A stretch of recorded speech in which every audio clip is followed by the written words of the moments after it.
So we're in Hitchin talking about our first indie club night, where it's at, which is the Chic Bar. Friday the 13th of June. And we're answering some random different questions about the night and about us, I guess. Cheers.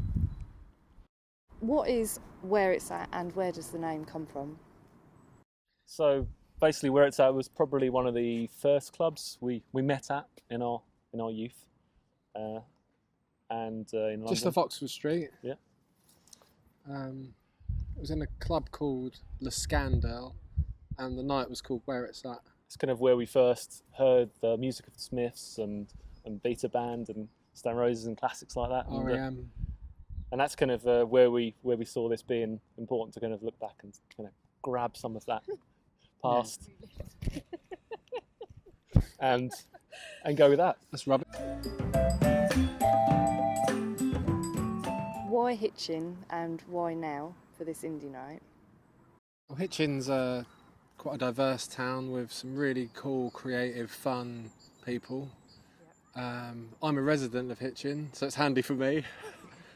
There's some great places in Hitchin to go out, and I think we could meet a lot of really cool people that come along. Can I have my kind of mini rant about it?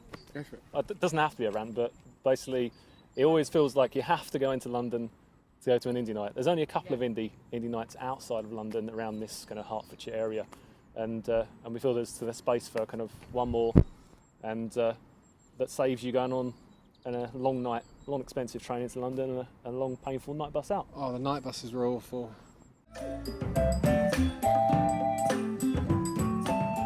Who is Where It's At aimed at? Local people, well, not necessarily local people, people sort of in the surrounding vicinity that have a sort of a need for dancey indie music and just having a good time with their friends and meeting like-minded people. What do you reckon age? Probably kind of, well, the music's going to be anything from, 80s and further back, danceable indie music, bit of rock. Up to now. Up to now, that's it, yeah. So, fairly wide.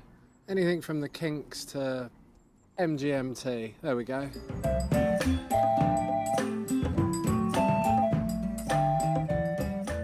So the opening night is the 13th of June.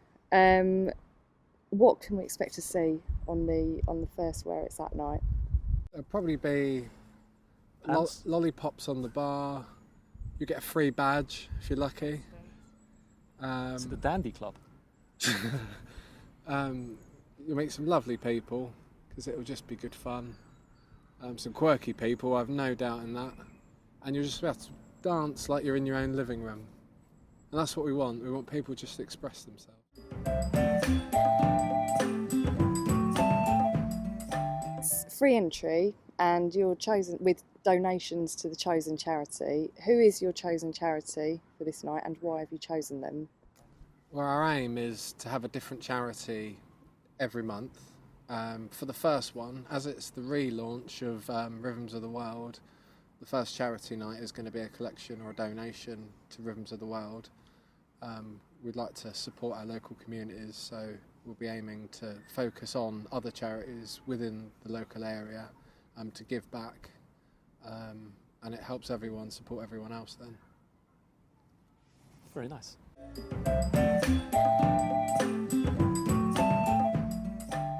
Will you be taking requests before or during the evening itself? So requests is a definite.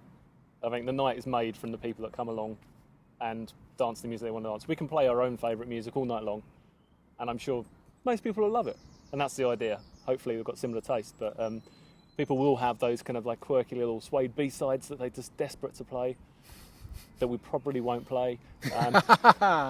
But no, we will kind of generally play just about anything that people are asking for. You know, a mix of kind of old and new, kind of Indian alternative stuff, and alongside some guilty pleasures.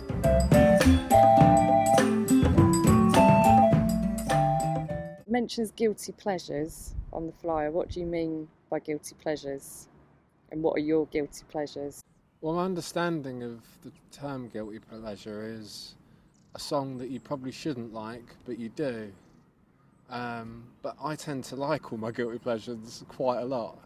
The type of stuff I'd think of would be 9 to 5 by Dolly Parton, because I just think that's a great track. It's quite cheesy, bit of fun, quite commercial, but it tends to get a lot of people going. And I'd probably say looking at things like Love Shack, I guess. I'm not sure if you should like it or not, but just do. That's the way it's going to always been. Just do! So things like that we will be dropping into the mix.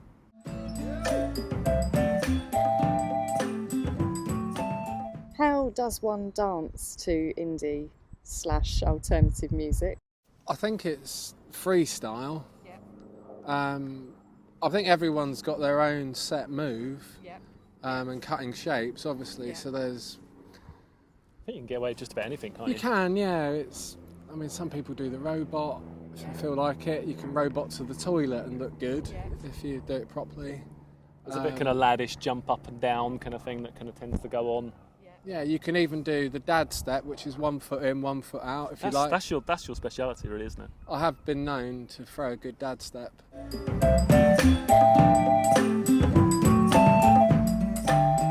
Would you rather have the arms of a bird, which would be wings, or the legs of a cheetah?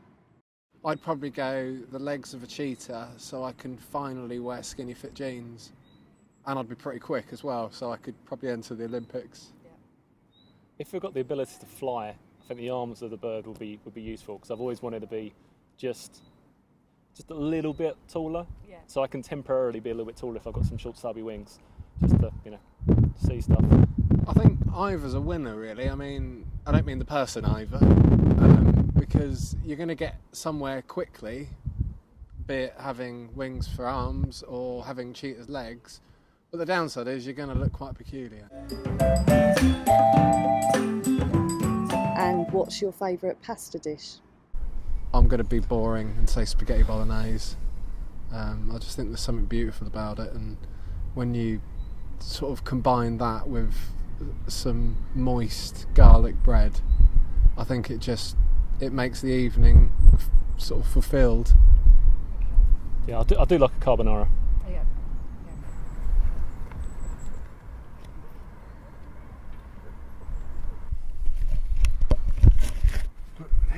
Okay, so we'll just kind of head off to Hitchin. We're holding hands.